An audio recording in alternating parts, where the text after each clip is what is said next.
Have you ever heard of Naamah, the first wife of Solomon? Her story is a fascinating journey that takes us into one of the most intriguing periods of biblical history. Imagine a foreign princess, hailing from a land often in conflict with Israel, who becomes a central figure in the court of the wisest king of all time. Her life and choices profoundly impacted the destiny of a nation, bringing with her cultural and religious changes that left an indelible mark. Naamah was not just a princess, she was a strategist, a leader, and a woman of great influence. Marrying Solomon was an act of both diplomacy and love, but it also marked the beginning of a series of events that would alter the course of Israelite history. Through her actions, we see how politics, religion, and culture intertwine in a complex dance of power and devotion. And amidst it all, Naamah emerges as a strong figure, leaving a legacy that continues to spark curiosity and debate. What makes Naamah's story so relevant to us? It's the fact that, like her, we all face dilemmas between tradition and innovation, between our faith and external influences. Naamah's journey challenges us to think about the decisions we make and their impact on our lives and those around us. She teaches us about the power of diplomacy, the richness of cultural diversity, and the dangers of idolatry. Her life is a true lesson in history, politics, and spirituality. But beyond the lessons, there's an intriguing and almost mysterious aspect to Naamah's life. How did a princess from Ammon manage to navigate the complexities of the Israelite court and become such an influential figure? What secrets and strategies did she use to maintain her position and protect her son, Rehoboam, as the kingdom around her divided? These are questions that keep us engaged, eager to learn more about this extraordinary woman. Prepare yourself for a journey through time, where each chapter of Naamah's life reveals a new aspect of her personality and her impact. By the end of this story, you'll not only know Solomon's first wife, but also understand how her actions resonate through the centuries, offering valuable lessons for all of us. And to crown our journey at the end of the video, we'll have a special prayer reflecting on Naamah's teachings and seeking wisdom to apply these lessons in our lives. Naamah, an Ammonite princess, was born into a world of opulence and strict traditions. The daughter of the king of the Ammonites, her childhood was steeped in rituals and customs deeply rooted in Ammonite culture. The royal palace, with its marble columns and gilded halls, was a place of luxury and tradition. Festivals in the kingdom were grand occasions, with dances and music echoing through the palace's grand walls. The Ammonites, known for their rivalry with Israel, instilled in their youth a strong sense of identity and distrust of foreigners. Naamah grew up hearing stories of battles between the Ammonites and Israelites, tales her father, the king, recounted with vigor. She knew well the names of her people's heroes and enemies, shaping her view of the world beyond Ammon's borders. Naamah's education was extensive and rigorous. In addition to learning about her people's history and traditions, she was trained in diplomacy and etiquette, essential skills for a princess. Her curiosity about other cultures led her to study foreign texts, including accounts of the Israelites and their kings. This broad and diverse education made Naamah an intelligent and perceptive woman, ready to face challenges beyond her kingdom. Naamah was also deeply devoted to the Ammonite gods. From an early age, she participated in religious rituals, offering sacrifices and chanting sacred hymns. These rituals were held in majestic temples, where incense filled the air and priests conducted elaborate ceremonies. Idolatry was a central part of her life, shaping her daily beliefs and practices. Life in the palace was not just about luxury, but also about responsibility. Naamah often accompanied her father in meetings with ambassadors and foreign leaders, learning the art of negotiation. Her imposing presence and calculated words made her a respected and influential figure in the Ammonite court. She knew that one day she might be called upon to play a crucial role in her kingdom's political alliances. This blend of wealth, education, and devotion made Naamah a complex and fascinating figure. Her story becomes even more interesting when she meets Solomon, an encounter that would change her life forever. Naamah met Solomon during one of the many diplomatic journeys he undertook to strengthen political alliances. In the Ammonite city, King Solomon was received with great pomp. The palace halls were adorned with luxurious carpets and scented candles, while musicians played soft melodies in the background. Naamah, with her elegant presence, immediately caught Solomon's attention. The encounter was carefully orchestrated by advisors from both kingdoms. In a private room decorated with tapestries depicting the glories of the Ammonites, Solomon and Naamah exchanged curious and interested glances.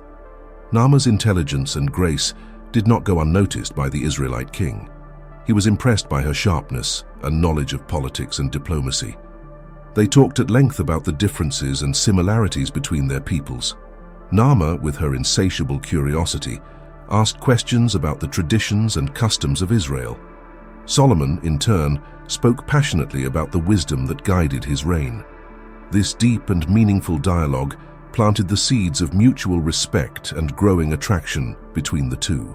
Solomon was not just a powerful king, he was also a man of great wisdom, famous for his just decisions and deep understanding of people. Naamah, realizing this, was drawn not only to Solomon's power, but also to his brilliant mind. They shared ideas about leadership and the future of their kingdoms, finding unexpected common ground. The time they spent together during this visit was marked by moments of intense connection. On one such occasion, while walking through the palace gardens at dusk, Solomon shared stories of his father, King David, and the challenges he faced in uniting Israel. Naamah, touched by Solomon's sincerity, recounted her own childhood and the responsibilities of being an Ammonite princess. This meeting was pivotal, as it resulted in a marriage that would profoundly influence Solomon's life and Israel's destiny. The union between Naamah and Solomon was not just a political alliance, but also a meeting of minds and hearts. The marriage of Naamah and Solomon was an epic event, bringing together two distinct cultures in a majestic celebration. Held in Jerusalem, the event attracted dignitaries from various nations, all curious to witness the union of one of Israel's wisest kings with the Ammonite princess. The royal palace was transformed into a scene of splendor, adorned with exotic flowers and golden tapestries. The ceremony combined Ammonite and Israelite traditions, creating a unique spectacle.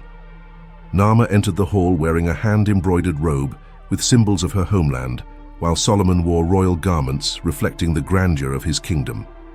The wedding ritual began with chants and prayers led by priests from both peoples, symbolizing a spiritual union beyond the political alliance. During the ceremony, valuable gifts were exchanged between the royal families. Solomon presented Naamah with gold and precious stone jewelry, while she gifted the king with ancient Ammonite artifacts, each with its own story. These gifts were not just symbols of wealth, but represented the mutual respect and admiration between the two kingdoms. Every detail of the wedding reflected the importance of this union for both peoples. The feast that followed the ceremony was a true banquet for the senses. Tables laden with delicacies from all over the kingdom were set up in halls illuminated by crystal chandeliers. Music filled the air, while dancers performed routines that blended Ammonite and Israelite styles. At the center of it all, Naamah and Solomon radiated happiness and hope for the future. Among the guests, there was an atmosphere of curiosity and speculation. Many wondered how this alliance would affect the balance of power in the region. Advisors and diplomats whispered, trying to predict the political outcomes of this union. However, at that moment, the celebration was one of pure joy and unity, with toasts and greetings echoing through the palace halls. The wedding ceremony was just the beginning of a new era for Israel and Ammon. The grandeur of the event remained in the memory of all those present, and the story of Naamah and Solomon's union began to spread throughout the region. However, Naamah's true influence on Solomon's kingdom was yet to come, promising profound changes in the Israelite court. After the wedding, Naamah quickly became an influential figure in Solomon's court. Bringing with her the cultural richness of the Ammonites, she introduced new customs and traditions that began to transform the atmosphere of the Israelite palace. Naamah's presence was notable at all social and political events, where her opinion was frequently sought by Solomon. Naamah brought a new sense of fashion and style to the Israelite court. Her clothing and jewelry, typical of Ammonite nobility, began to be imitated by the ladies of the court. Royal banquets started to include exotic Ammonite dishes, and the celebrations featured new dances and music reflecting Naamah's cultural heritage. These changes, while well received by many, also caused some discomfort among the more conservative factions. One of the most notable aspects of Naamah's influence was her diplomatic skill. She facilitated important alliances between Israel and other kingdoms, using her network of contacts and charm to strengthen Solomon's position on the international stage. Her negotiation skills were admired by many and contributed to Israel's expanding influence in the region. However, not everyone in the court was happy with these changes. Some advisors and religious leaders viewed Naamah's growing influence with suspicion. There was a fear that Ammonite traditions might dilute Israelite values and practices. This tension began to manifest in whispers and heated debates in the palace corridors, where the impact of these new influences was hotly contested. Naamah also brought with her a retinue of Ammonite artists, craftsmen, and scholars who enriched the cultural life of the court. The arts flourished under her patronage, and new schools of thought began to emerge. The Israelite court, once exclusively centered on Hebrew traditions, now became a bubbling cauldron of ideas and cultures. This cultural diversity, though controversial to some, helped elevate the kingdom's prestige. Naamah's influence in Solomon's kingdom was not limited to visible changes at court. She also began introducing Ammonite religious practices, something that would have an even deeper and more divisive impact in the future. One of the most sensitive areas of Naamah's influence was the introduction of Ammonite religious practices into the kingdom of Israel. As a devout follower of the gods of Ammon, Naamah brought with her rituals and cults that began to be practiced in the heart of Solomon's kingdom. Small altars dedicated to the Ammonite gods were discreetly erected in the outskirts of Jerusalem, attracting curious followers and devout worshippers. Naamah encouraged the construction of temples dedicated to her gods, which quickly became points of interest. The Ammonite ceremonies, with their elaborate offerings and processions, attracted both resident Ammonites and Israelites intrigued by the new practices. These ceremonies, overseen by Ammonite priests brought by Naamah, included hypnotic chants and sacred dances that fascinated observers. The Ammonite rituals were not just a display of faith, but also a way to reinforce Naamah's cultural identity and that of her followers. She organized grand festivals where people could participate in feasts, watch performances, and make offerings to the Ammonite gods. These festivities offered a glimpse into a different faith, full of symbols and traditions that starkly contrasted with the strict monotheism of the Israelites. The introduction of these new cults was not without controversy. Israel's religious leaders, priests, and prophets began to express their concerns. They saw Ammonite idolatry as a direct threat to faith in Yahweh, the God of Israel. Fiery sermons were preached in Israelite temples, warning against the worship of foreign gods and calling for the purity of Israelite faith. Solomon, though aware of the tensions, allowed the coexistence of these religious practices out of respect and love for Naamah. He believed in the importance of honoring his wife's traditions and sought a delicate balance between maintaining peace in his kingdom and satisfying Naamah's religious desires. This balance, however, was fragile and constantly tested by internal and external pressures. The presence of these new Ammonite cults began to cause deeper divisions in Israelite society. Some saw religious diversity as an opportunity for growth and cultural enrichment, while others feared the loss of identity and faith. The marriage between Naamah and Solomon brought to the forefront internal conflicts in the Israelite court, where foreign influence and pagan practices were viewed with growing concern. Naamah, with her Ammonite traditions, represented a significant change that was not well received by everyone. The Israelite advisors and priests began to divide between those who supported the new practices and those who vehemently rejected them. Court meetings became increasingly tense. Advisors who once discussed political and economic matters were now divided by religious debates. The introduction of Ammonite altars and temples dedicated to foreign gods inflamed passions. Some religious leaders argued that idolatry was corroding Israel's values, undermining faith in Yahweh. These conflicts were not limited to the upper echelons of power. Among the people, whispers of discontent spread. Local priests echoing the concerns of the court, preached fiery sermons against Ammonite influence. Ordinary people, seeing their leaders divided, also found themselves at a spiritual crossroads. The growing presence of pagan cults around Jerusalem created a general unease. Solomon, famous for his wisdom, tried to mediate these tensions. He sought a solution that could appease both sides, maintaining peace and unity in his kingdom. However, his decisions often resulted in dissatisfaction for both groups. The challenge of balancing respect for Naamah's traditions with the preservation of Israelite faith tested the limits of his leadership. Naamah herself was not oblivious to these conflicts. Although her intention was to introduce her religious practices peacefully, she found herself at the center of a political and religious storm. She tried to promote understanding and tolerance, but her actions were often interpreted as a threat to Israelite national identity. Her role as a mediator and wife put her in a difficult position, where every move was carefully scrutinized. Over time, the tensions continued to grow, setting the stage for even deeper future conflicts. Naamah's influence, while significant, began to be seen as a catalyst for divisions that could alter the course of Israelite history. Naamah, a devoted mother and strategist, played a crucial role in preparing Rehoboam to ascend to the throne of Israel. From an early age, she was actively involved in her son's education, teaching him not only Israelite traditions, but also the values and wisdom of Ammon. Rehoboam grew up in an environment rich in cultural diversity, learning to appreciate both his father Solomon's practices and those of his mother Naamah. During Rehoboam's childhood, Naamah ensured that he received the best education available. He was taught by wise men and advisors, learning about politics, diplomacy, and leadership. The stories of his grandfather David and his father Solomon were often recounted, instilling in him a sense of duty and responsibility. Naamah complemented these lessons with Ammonite teachings, promoting a broad and inclusive perspective. Naamah's influence also extended to Rehoboam's daily practices. She encouraged him to participate in Ammonite religious ceremonies while respecting Israelite traditions.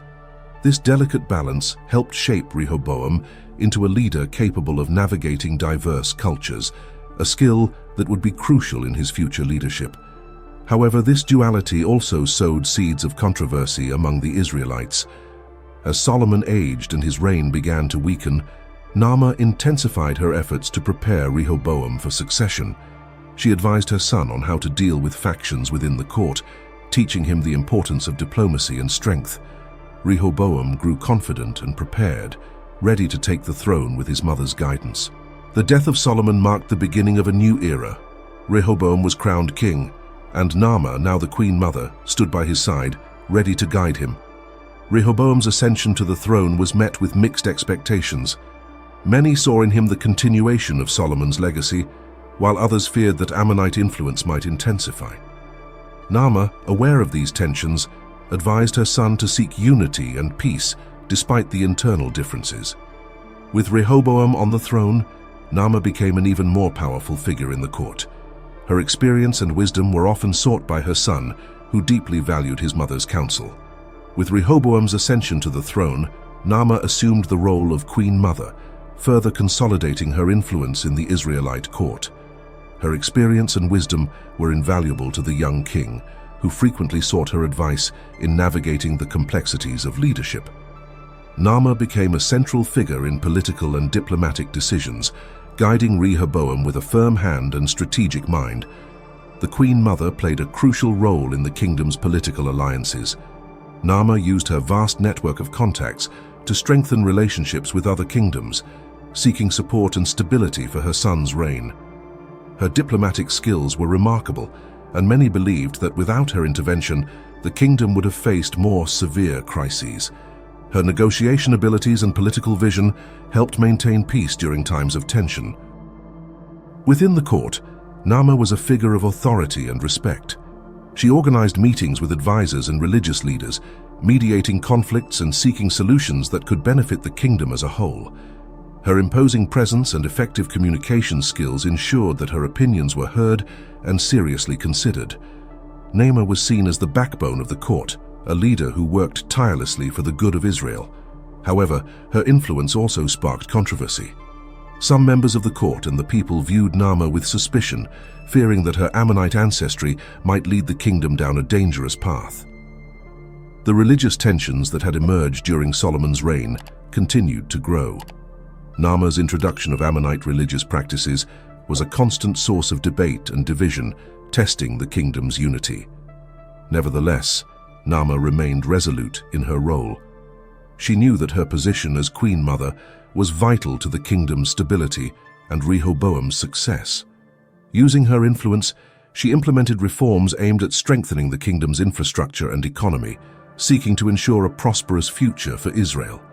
Her actions were motivated by a desire to see her son and her kingdom flourish. Life as Queen Mother was not easy, but Naamah was prepared to face the challenges. Her strength and determination were an inspiration to many, and her story as a foreign leader who gained respect and power in Israel was remarkable. However, the challenges were far from over, and the kingdom would face crises that would test Rehoboam's leadership and Naamah's influence. The Ammonite influence and pagan religious practices introduced by Naamah began to contribute to the spiritual decline of Israel. As foreign cults became more common, traditional faith in Yahweh began to weaken. Altars and temples dedicated to Ammonite gods proliferated in Jerusalem, and many Israelites found themselves torn between the new and old faiths. The kingdom, once prosperous and united under Solomon's wise leadership, began to show signs of fragmentation. The introduction of Ammonite rituals not only angered religious leaders, but also caused discontent among the people. Israelite prophets and priests warned of the consequences of idolatry, calling for a return to exclusive worship of Yahweh. However, their warnings often fell on deaf ears. Rehoboam, despite his education and preparation, struggled to maintain control. Religious tensions began to translate into social and political discontent.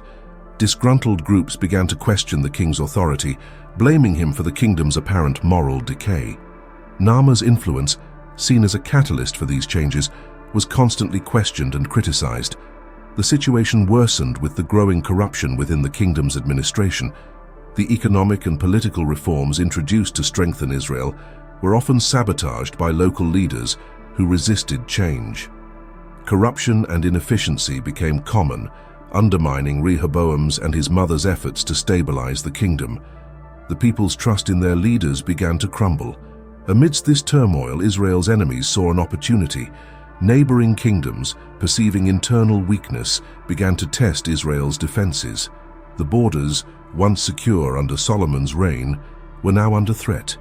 Rehoboam had to deal not only with internal dissension, but also with growing external pressure, putting his leadership to the test. The kingdom's decline was not just a matter of politics and religion, but also of national identity.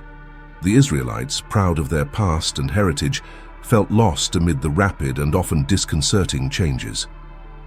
The struggle for Israel's soul was in full swing, with Naamah and her Ammonite influences at the center of a conflict that would define the kingdom's future. During Rehoboam's reign, the accumulated tensions finally reached a breaking point, resulting in the division of the kingdom of Israel. Naamah, present during these tumultuous events, found herself at the center of a crisis that challenged the stability of the entire nation. Popular dissatisfaction, fueled by Ammonite religious influences and a failing administration, culminated in a rebellion. Rehoboam called an assembly in Shechem to try to unify the kingdom and reaffirm his authority. However, the meeting quickly turned into a confrontation between the northern and southern tribes. The northern tribes, led by Jeroboam, expressed their discontent with high taxes and the centralization of power in Jerusalem. Rehoboam's harsh response, influenced by inexperienced advisors, further inflamed the situation. Naamah watched with concern as the situation spiraled out of control.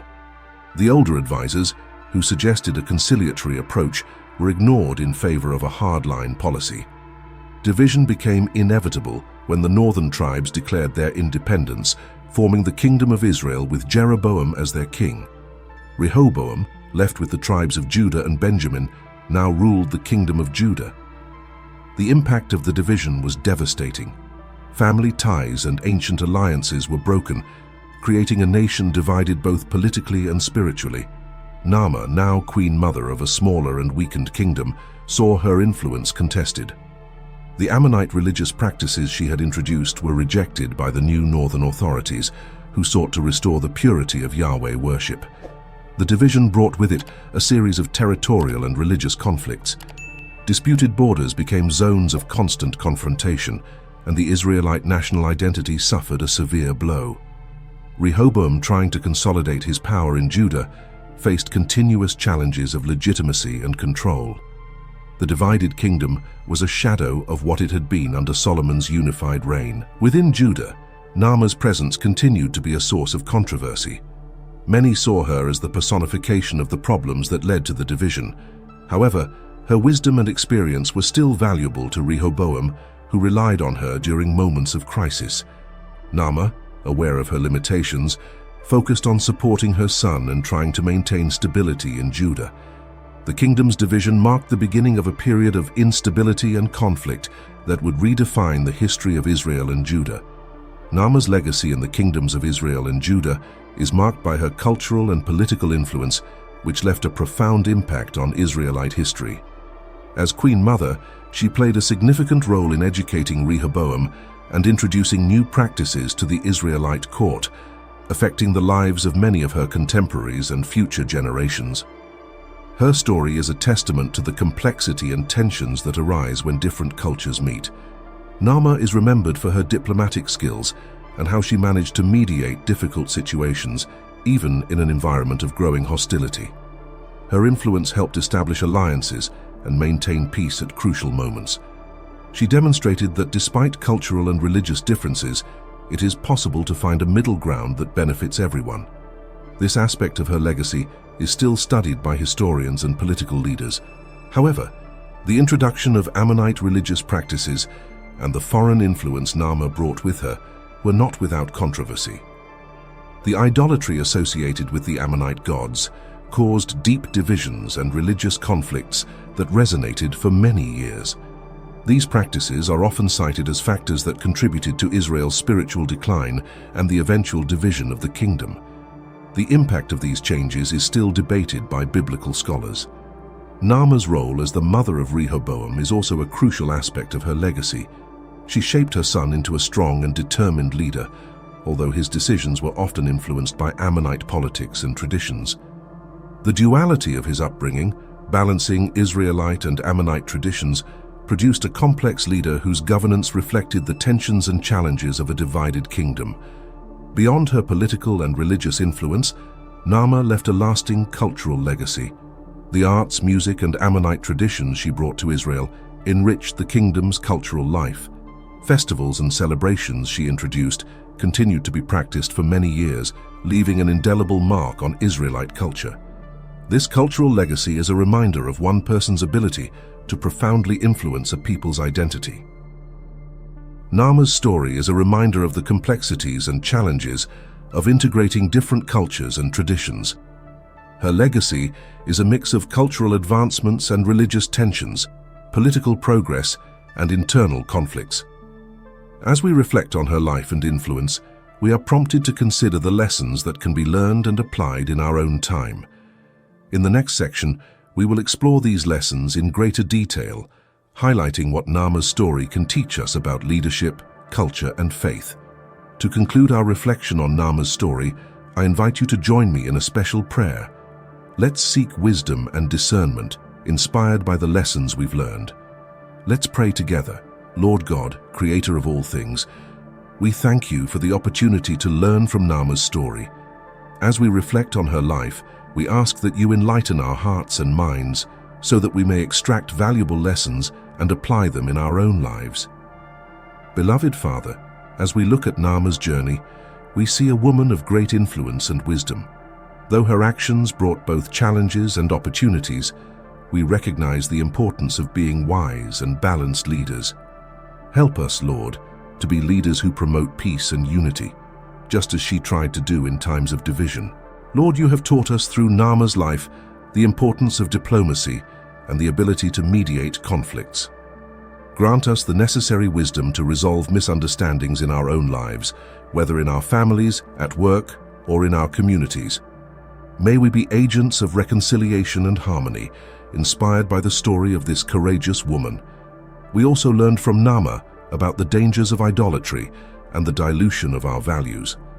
We ask that you strengthen us in our faith so that we may resist influences that try to draw us away from you.